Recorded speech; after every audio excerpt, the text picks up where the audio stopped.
I wanted to welcome you all to my kitchen, and today's recipe is going to be the highly requested concha recipe. If you could only smell these. They're so warm. They smell like brown sugar and cinnamon, and they are delicious. So this is a tradition that is for the Hispanic families. This is Mexican sweetbread, and they're called conchas. But I invite everybody from any ethnicity and culture to try these. Make them a part of your home. It's always nice to teach our kids from different cultures and to bring family close together, because when we had our conchas back home with my family, we would have coffee. We'd all sit at the table and talk and reminisce, which I think is the most important thing to do as a family. So I hope that you all enjoy this, and let's get it started.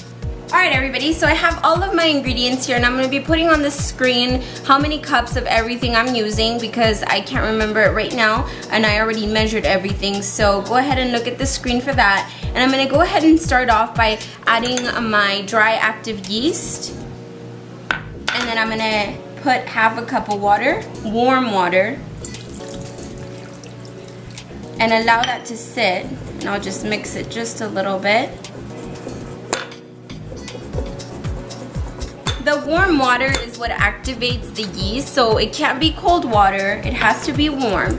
And then I melted my butter just a little bit. I'm going to insert that. I'm also going to add my sugar, and I'm using organic sugar, that's why it's a little bit brown. I'm going to insert my evaporated milk, my salt, and I'm going to go ahead and blend this out with my blender. Now I'm going to throw in my vanilla, and I did put a little bit of almond extract. That's just preference. You could just use vanilla if you'd like. And then I'm going to add my egg. 1 egg. I like using organic eggs. My mom doesn't like them, I guess because she's just so used to with white eggs, but honestly the organic eggs are much healthier and they're very good. Go ahead and blend this out. Then we're going to go ahead and add half of our flour, and we're using 4 cups, so I'm going to add 2 cups now. And it doesn't have to be perfect, you can just eyeball it. And then blend this out. Now I'm going to throw in the rest of my flour and blend it out.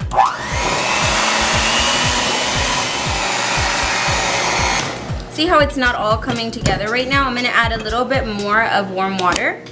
Now once it gets sticky like this, go ahead and take it out. I'm going to add just a little bit of cinnamon to this, and then just knead it out. And you can do this prior, but I completely forgot. So just add it on there and knead the dough.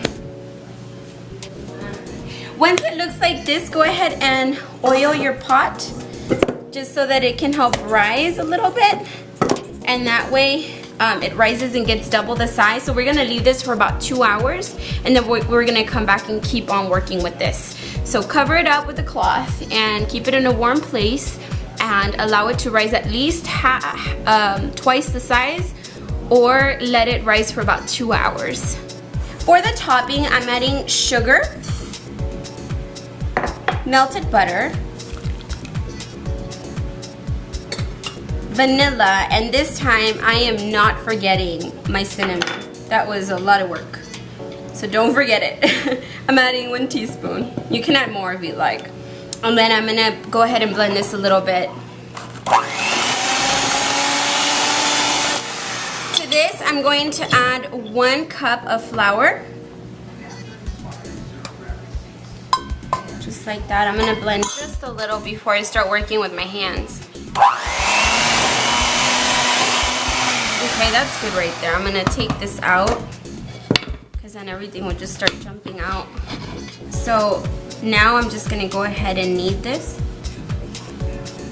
Now that I kneaded the topping, I'm gonna go ahead and just put it in my Glad wrap, saran wrap, whatever you wanna call it, and then just cover it up while the dough continues rising. I'm just gonna cover it up, allow everything to kind of soak in, and just leave it like this until you're ready to use it later on. I like to leave it sitting. I feel that the butter really sets in and all of the ingredients. So I'm just gonna cover it, leave it there for another hour, and then I'll see you guys in a little bit.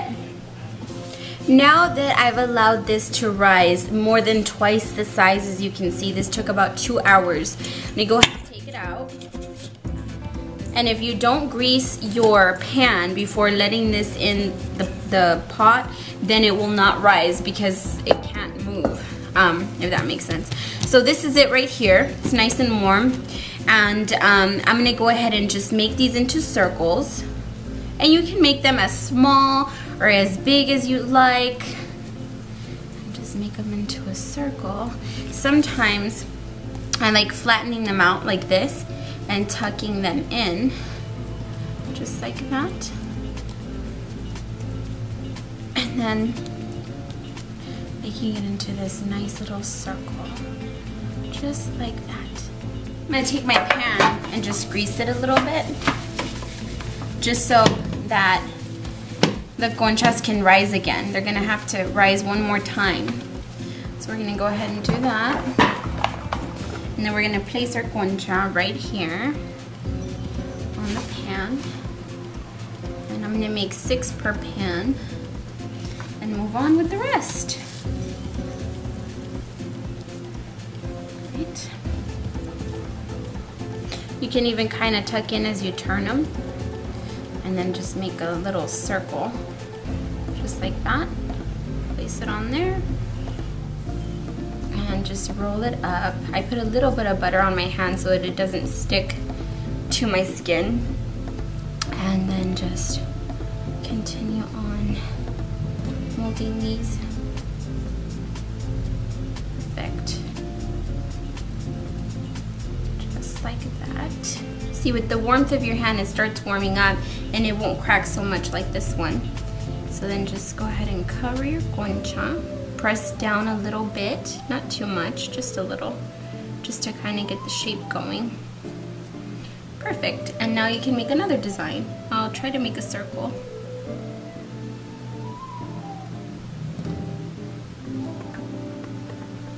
Which is a more traditional shape.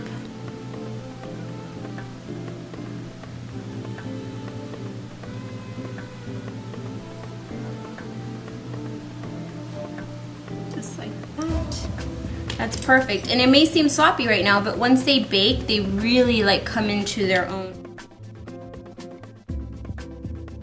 Okay. So we'll put that in there. Open this up. Cover it. Perfect. So allow this to rise again for about 30 minutes. So this is how I've let them sit to rise. As you can see, it should look something like this one right here. These I flattened a little too much, but it should look like this one. And you can see that the designs that I made, even though I didn't press too hard, they really cut through and you get the nice shapes in there. So now I'm gonna put these in for 20 minutes on 375 degrees. This is how they turn out of the oven after you've placed them for 15 to 20 minutes. Now, when you allow these to rise separately, you know, when we covered it in the plastic, you don't have to wait for them to get a double size. Sometimes it takes really long, so I just waited 30 minutes and I put them in the oven. And you just want to wait till they get kind of this golden brown color that's really nice. Now, there are several options you can do. You can leave them just like this, or you can also go the more traditional way and apply sugar on top of them. Just regular sugar. You grab your concha. Right now they're really soft. And add just a little bit of sugar. And then just dust it off. Just like that. Because sometimes, you know, the topping isn't very sweet. So it's nice to just add a little bit. And you're just basically dusting it on. You're not even putting that much on there. Whew, this is hot. There we go. I'm just gonna put it on this plate because I'm taking it to Lee's work. I've been doing so well with my diet. I don't want to mess up right now. Just put some of this right there. Some of these right there. Great.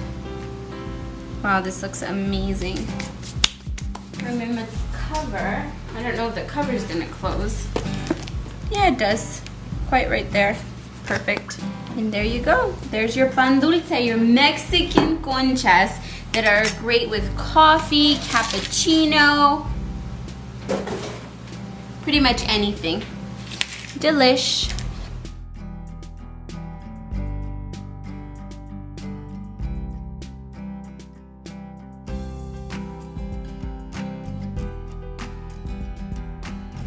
I am with my sister on the phone and we're gossiping major on the novela Lo que la vida me robó. And we have like the rest of the family addicted already, and it's been awesome, and I'm eating and picking at my food at the same time.